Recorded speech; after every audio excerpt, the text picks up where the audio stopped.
കരോതി വാചാലം പങ്കും ലംഘയതേ ഗിരിം യൽ കൃപാതമഹം വന്ദേ പരമാനന്ദമാധവം. ഭഗവാനെ ജഗന്നാഥ ഭഗവാന്റെ കൃപയൊന്നിനാൽ കിടക്ക വിട്ടിതാ ദാസൻ എഴുന്നേൽക്കുന്നു പിന്നെയും. ഉദിക്കുന്നു വിഭോ സൂര്യൻ പാടുന്നു പറവക്കുലം വീശുന്നു പുലർവേളക്കാറ്റെൻ്റെ ഭാഗ്യമിതൊക്കെയും. നമുക്കിന്ന് എപ്പോഴും ഊർജ്ജസ്വലരായിരിക്കാൻ വേണ്ടിയിട്ട് നമ്മളെന്താണ് ചെയ്യേണ്ടത് അല്ലേ? ചിലരെപ്പോഴും മടി പിടിച്ച് നേരം വെളുക്കുമ്പോഴേ അതിലിങ്ങനെ ഇരിക്കും. ചിലരതല്ല എപ്പോഴും ടക്കെട്ടെന്നും പറഞ്ഞ് ചെടിയിടുമെന്നും പറഞ്ഞ് എല്ലാ പണിയൊക്കെ നടക്കുന്നു. എപ്പോഴും അവർ വളരെ ഹാപ്പിയാണ്. ഊർജ്ജസ്വലരായിട്ടുള്ളവരെ മാത്രമേ എപ്പോഴും സന്തോഷവാന്മാരായിട്ടൊക്കെ കാണാറുള്ളൂ. അങ്ങനെയൊക്കെ ഇരിക്കാൻ വേണ്ടിയിട്ട് നമ്മളെന്താണ് ചെയ്യേണ്ടത്? അതിന് കുറച്ച് ചെറിയ ചെറിയ കാര്യങ്ങളൊക്കെ പറയാം. ഒന്നാമത് തന്നെ ആദ്യം എഴുന്നേറ്റ് കഴിയുമ്പോഴേ ഉണ്ടല്ലോ നമ്മൾ ഒരു താങ്ക്സ് പറയണം. അപ്പം ഞാനിതിൽ പറഞ്ഞ ആ ശ്ലോകം ഉണ്ടല്ലോ, ഭഗവാനെ ജഗന്നാഥ എന്നുള്ളത്, ഞാൻ കുഞ്ഞിലേ മുതൽ കേട്ടിട്ടുള്ളൊരു ശ്ലോകമാണത്. അച്ഛൻ എപ്പോഴും രാവിലെ എഴുന്നേറ്റല്ല അത് ചൊല്ലുമായിരുന്നു. ഒന്നും കൂടി ആവർത്തിക്കാം. ഭഗവാനെ ജഗന്നാഥ ഭഗവാന്റെ കൃപയൊന്നിനാൽ കിടക്ക വിട്ടിതാ ദാസൻ എഴുന്നേൽക്കുന്നു പിന്നെയും. ഉദിക്കുന്നു വിഭോ സൂര്യൻ പാടുന്നു പറവക്കുലം വീശുന്നു പുലർവേളക്കാറ്റെൻ്റെ ഭാഗ്യം ഇതൊക്കെയും. അല്ലേ? തലേ ദിവസം നമ്മൾ കിടന്നുറങ്ങി രാവിലെ എഴുന്നേൽക്കുന്ന ആ ഈശ്വരൻ്റെ കാരുണ്യം കൊണ്ടാണെന്ന് നമ്മൾ വിശ്വസിക്കുന്നു. പിന്നെ നമ്മൾ അത് തന്നെയല്ല, ഈ പ്രപഞ്ചശക്തികൾ, ഈ വായുവും വെള്ളവും അഗ്നിയും ഇതൊന്നും ഇല്ലാതെ നമുക്ക് ജീവിക്കാൻ പറ്റുമോ? ഇതെല്ലാം തരുന്ന ഈ പ്രപഞ്ചമല്ലേ. അപ്പോൾ ഈ പ്രപഞ്ചത്തെയും നമുക്ക് ഒന്ന് നന്ദി പറയണം. അതിനോടൊക്കെ നമ്മൾ ഈ ദേവന്മാരെ ആരാധിക്കുന്നത് പോലും ഈ ഒരു സങ്കല്പത്തിലല്ലേ. എല്ലാവരും പറയുമായിരിക്കും അത് വളരെ മോശമായിട്ടുള്ളൊരു കാര്യമാണ് എന്നൊക്കെ പറയുമായിരിക്കും. പക്ഷേ നമ്മൾക്ക് എന്തെല്ലാം അവരൊന്നും ഇല്ലെങ്കിൽ നമുക്ക് അവരുടെ ആ കാരുണ്യമില്ലെങ്കിൽ, ഇനി വായു ഇല്ലെങ്കിലും വെള്ളമില്ലെങ്കിലും അഗ്നി ഇല്ലെങ്കിലും ഒക്കെ നമുക്ക് എങ്ങനെ ജീവിക്കാൻ പറ്റുക? എന്തെങ്കിലും ചെയ്യാൻ. അതുപോലെ സൂര്യൻ വേണം, ചന്ദ്രൻ വേണം, ഇതൊക്കെ നമ്മളുടെ ജീവിതത്തിൽ വേണം. അപ്പം അതുകൊണ്ടാണ് നമ്മൾ ഈ പ്രപഞ്ചശക്തികളെയൊക്കെ, ഇല്ലെങ്കിൽ ഭഗവാനാണ് ഈശ്വരനാണ് ഇതിൻ്റെ പുറകിലെന്ന് വിശ്വസിക്കുന്നവർക്ക് അതിനെ അങ്ങനെ വിശ്വസിക്കാം. ഭഗവാനോട് നന്ദി പറയാം. അങ്ങനെ നമ്മളുടെ ജീവിതം തുടങ്ങുക. പിന്നെ വേണ്ടതെന്ന് നമുക്ക് ഒരാൾക്ക് എന്ത് ജന്തുക്കൾക്കാണേലും എങ്ങനെയാണേലും 3 കാര്യങ്ങളാണ് പ്രധാനമായിട്ട് വേണ്ടത്. ഒന്ന് ജീവിക്കാനായിട്ട്, ഒന്ന് ഭക്ഷണം വേണം, പിന്നെയോ നമുക്ക് വിശ്രമം വേണം, അല്ലെങ്കിൽ ഉറക്കം വേണം.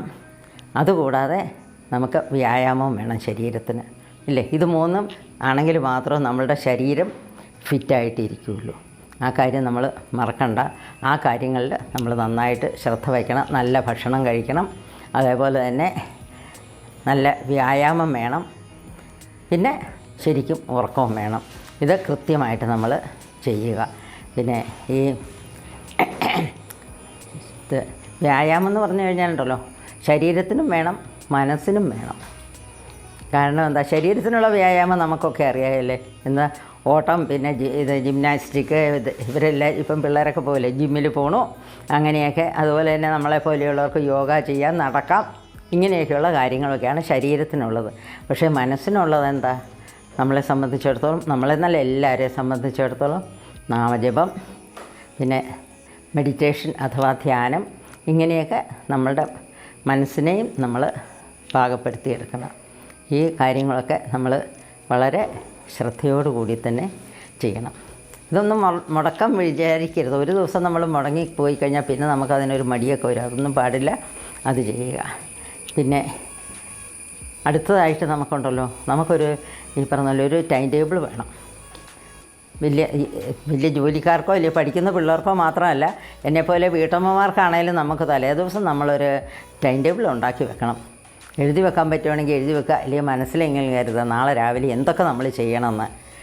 ഒന്നുമില്ലെങ്കിലും നമ്മൾ രാവിലെ ഇഡ്ഡലി സാമ്പാറും ഉണ്ടാക്കുന്ന കാര്യമായിരിക്കും, അല്ലെങ്കിൽ വേറെ എന്തെങ്കിലുമൊക്കെ ഒരിടത്ത് പോകണം, ഒരു കല്യാണത്തിന് പോകണം, അല്ലെങ്കിൽ ഇങ്ങനെ എന്തെങ്കിലുമൊക്കെ നമുക്ക് ഓരോ ഡെയിലി ചെയ്യേണ്ട കാര്യങ്ങളൊക്കെ ഉണ്ടല്ലോ. അതെല്ലാം നമ്മൾ അത് നോക്കുക, അതിനെക്കുറിച്ച് ചിന്തിക്കുക.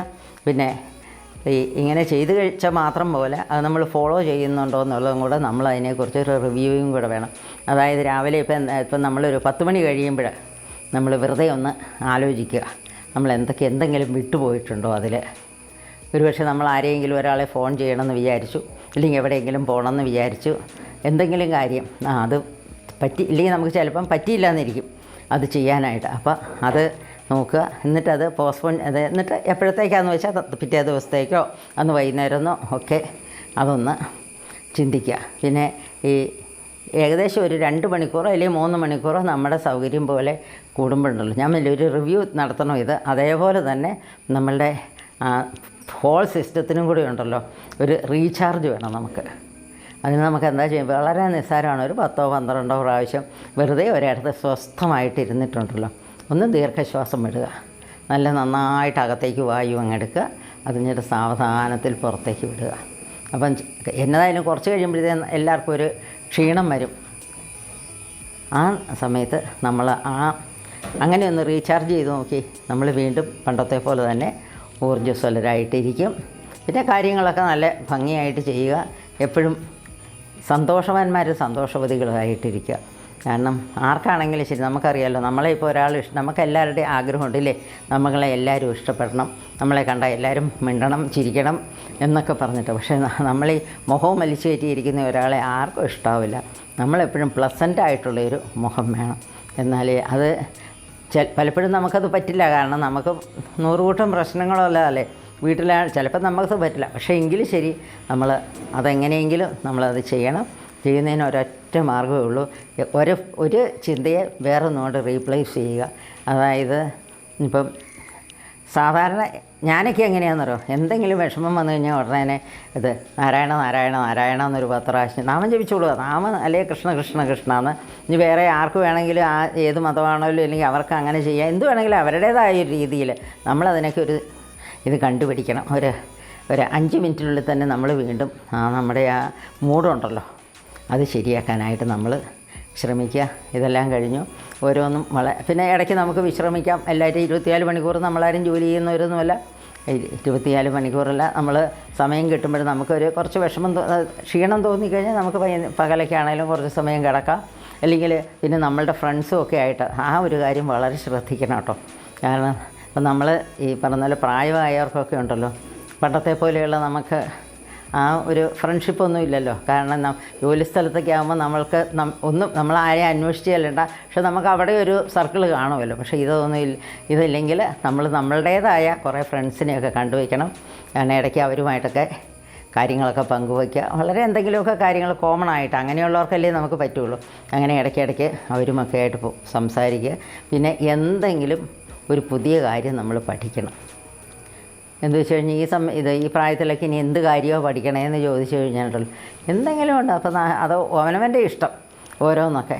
നമുക്ക് ഇനി ഒന്നും അല്ലെങ്കിൽ ഏതെങ്കിലും പുസ്തകമൊക്കെ വായിക്കുക. പിന്നെ ഇനി വേറൊന്നും ഇഷ്ടമല്ലെങ്കിൽ ആധ്യാത്മിക പുസ്തകങ്ങളോ ഇങ്ങനെയൊക്കെ വായിക്കുക. അങ്ങനെ നമുക്ക് ഉള്ള ജീവിതം നല്ല സന്തോഷമായിട്ട് ജീവിക്കാനായിട്ട് നോക്കുക.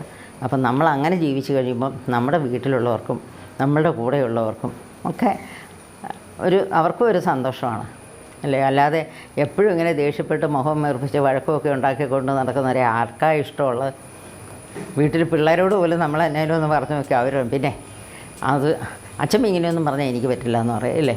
അപ്പം നമ്മൾ അവരുമൊക്കെ ആയിട്ട് വളരെ സ്നേഹത്തോടു കൂടി പോവുക. പിന്നെ വൈകുന്നേരം കിടക്കാൻ നേരത്ത് നമ്മൾ തീർച്ചയായിട്ടും നമ്മൾ ഈ പറഞ്ഞ പോലെ നമ്മൾ എന്തൊക്കെയാണ് ചെയ്തു എന്നൊക്കെയുള്ളത് പിടിച്ച് ഒന്ന് റീക്യാപ്പ് വീണ്ടും ഒന്ന് ചെയ്യുക. നാളെ രാവിലെ മുതൽ എന്ത് ചെയ്യണം എന്നൊക്കെ വിചാരിച്ച് നമുക്ക് പ്രായമായി ഇനിയിപ്പം നടക്കാനും പറ്റില്ല, ഒരിടത്തും പോകാനും പറ്റില്ല, എന്നെക്കൊണ്ട് ഒന്നിനും കൊള്ളില്ല എന്നുള്ള ചിന്ത പാടില്ല. എന്തായാലും നമുക്ക് ഈ ജീവിതം തീരുന്നത് വരെ നമ്മൾ വളരെ സന്തുഷ്ടരായിട്ട് ജീവിക്കാൻ പറ്റുന്ന എല്ലാവർക്കും ജീവിതത്തിൽ സന്തോഷവും കൊടുത്തുകൊണ്ട് ഇരിക്കുക. എല്ലാവർക്കും നന്ദി, നമസ്കാരം.